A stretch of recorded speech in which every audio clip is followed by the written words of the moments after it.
again. All right, so there's been a bit of a snag because the program that we normally use is no longer compatible with the audio files that we're going to be using. So not a big deal. I found a backup. So initially we were using something called UDJ, which is kind of cool. But none of the music works anymore with SoundCloud. It did work a couple months ago. Now it doesn't. But I did find a backup. It's called Transitions DJ. And so everything is still fine. The only downside about Transitions DJ, it doesn't have the cool like samples like a rick and things like that. But whatever. We just want to get the gist so we can understand and appreciate the technique of DJing. So not yet, when I say. So I'm going to show you a few things. And then I'm going to give you a chance to try it. So when I'm done blabbing, then you're going to do this. So we're going to be using Transitions DJ. So you're going to click on that, and that's going to take you here, and then you just want to launch the app. Okay, now a little bit about DJing software. There's a lot out there. There's a lot that's free. There's some that's paid for. There are way better programs than this, but the issue is what will work on a Chromebook. This sort of mimics an actual physical DJ interface, which we actually have at school that work on Chromebooks, but of course we're not at school and I don't have them.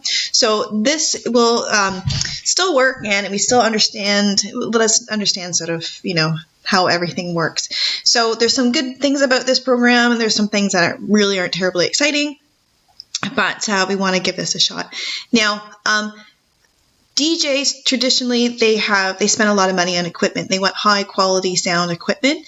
So if you have, you know, all this money like in all of your equipment, normally you wouldn't be using a Chromebook as your laptop, which is why there are very few programs they actually are compatible with Chrome. So we're kind of stuck with this program called Transitions DJ. At least we have something, and it still works.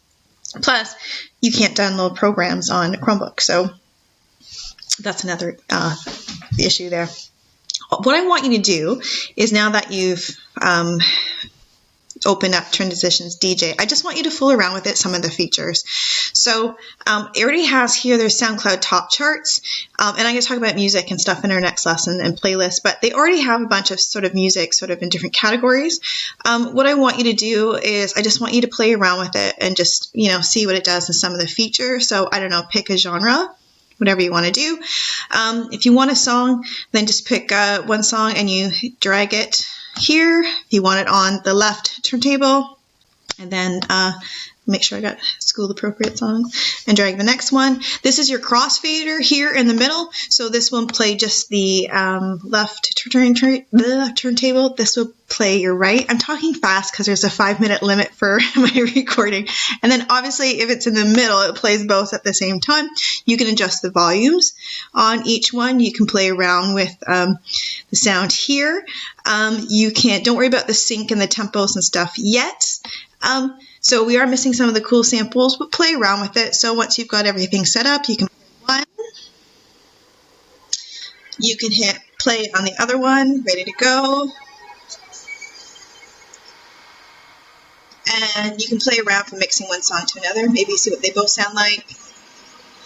Maybe going to another one. So play around with it. There's different loops that will repeat stuff.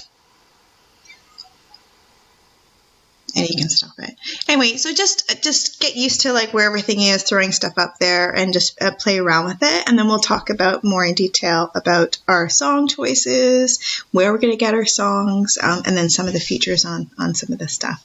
Okay? All right. Now go try it. Keep your Google Meet on. Give it a shot, and then come back to class.